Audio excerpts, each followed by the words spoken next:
신약성경 에베소서 5장 17절입니다.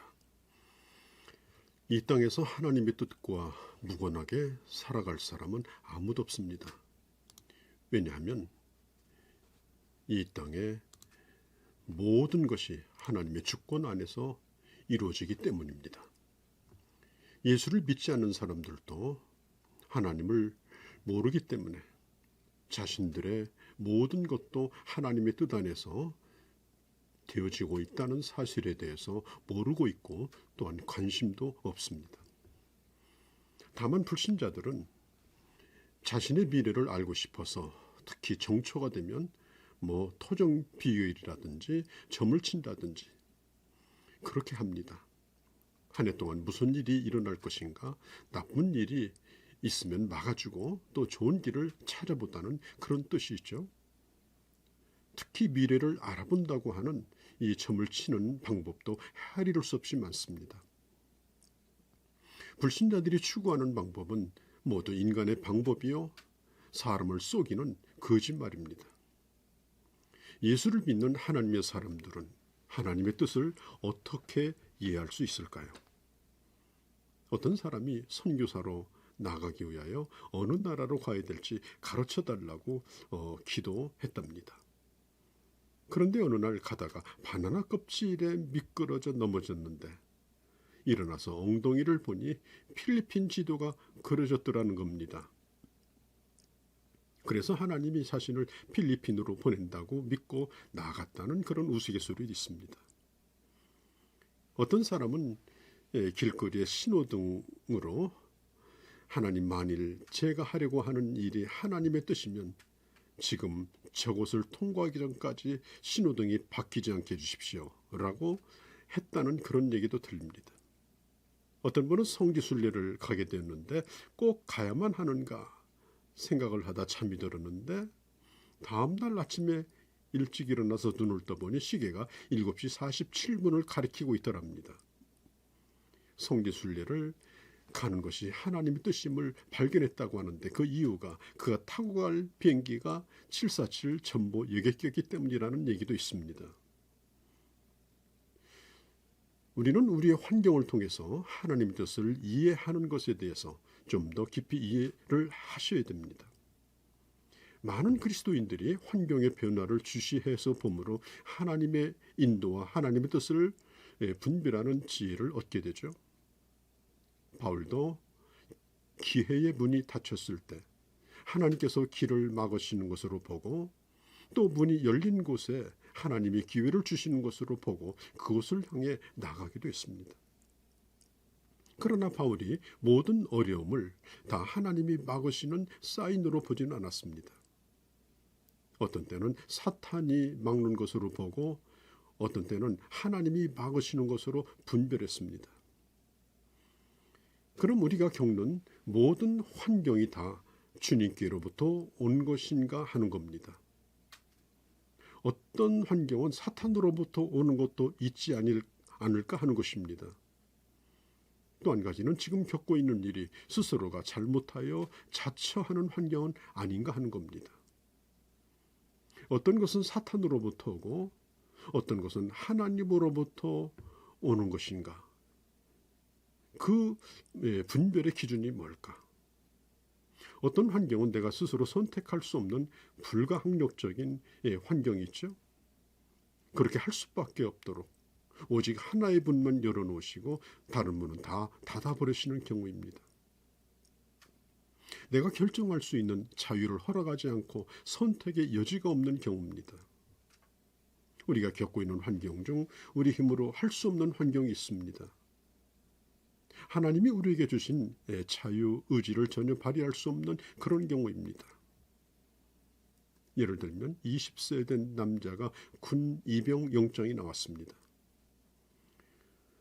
우리는 그것을 가지고 이것이 하나님 뜻인지 아닌지 고민할 필요가 없습니다. 그 환경을 하나님의 뜻으로 받아들이고 즐거운 마음으로 그 환경에 뛰어 들어가야 합니다.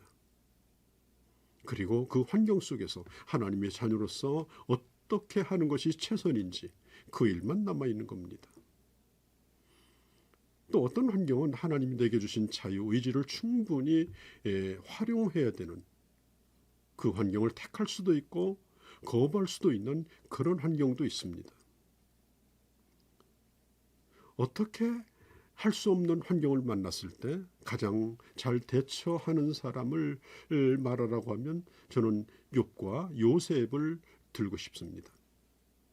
이 두 사람은 나의 힘으로 어쩔 수 없는 톱니바퀴에 껴 있었습니다. 그들은 그럴 때 그 환경의 배후 위에서 자신들을 주장하시는 하나님의 주권을 믿었습니다. 욥은 어쩔 수 없는 가운데 그는 하나님을 원망하지 않았습니다. 고난 중에서도 하나님을 신뢰하고 감사하고 영광을 돌렸습니다. 하늘에서 일어난 그 사탄과의 모종에 그 있었던 사건에 대하여 욥은 그것을 모르고 끝까지 고난만 받았습니다. 그러나 욥은 하나님이 기대했던 대로 감사하며 끝까지 믿음으로 하나님을 신뢰했습니다. 바꿀 수 없는 환경입니다. 오직 하나님을 믿는 사람으로 믿음으로 지혜롭게 대처하는 길밖에 없었습니다.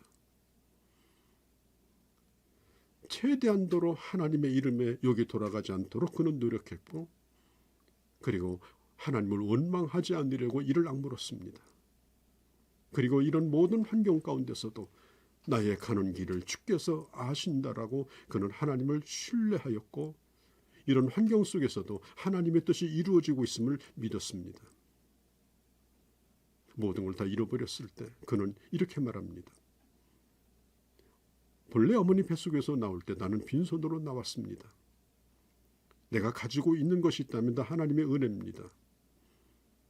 그래서 빈손을 가지고 돌아가는 것, 주신 분도 하나님이요 가져가시는 분도 하나님이기 때문에 욥기서 1장 22절에 나는 여호와의 이름에 찬송을 돌리겠다라고 그는 말합니다. 우리가 하나님께 복을 받았은즉 재앙도 받지 않겠느냐라고 하나님의 주권에 모든 것을 맡깁니다. 자신은 부당한 일이 아니며 하나님은 자신을 부당하게 대우한다고 그는 생각하지 않으려 최선을 다하며 노력했습니다. 하나님이 하시는 일은 언제나 옳으며 언제나 선하심을 믿었습니다. 그러나 욥의 아내는 욥과 생각이 달랐습니다. 당신을 이런 식으로 대우하는 하나님이라면 하나님을 저주하고 하나님을 떠나라고 말했습니다. 어떻게 이런 경우에 당신의 순전함을 지키겠느냐라고 말했습니다. 나의 힘으로 어쩔 수 없는 선택의 여지가 없는 환경을 만났을 때 우리는 믿는 자로서 하나님께 영광을 돌리도록 최선을 다해야 합니다. 훗날에 하나님께서 이 욥에게 갑절의 복을 더하셨고 남은 생애를 누리도록 축복하셨죠. 자, 요셉의 얘기를 좀 해보겠습니다.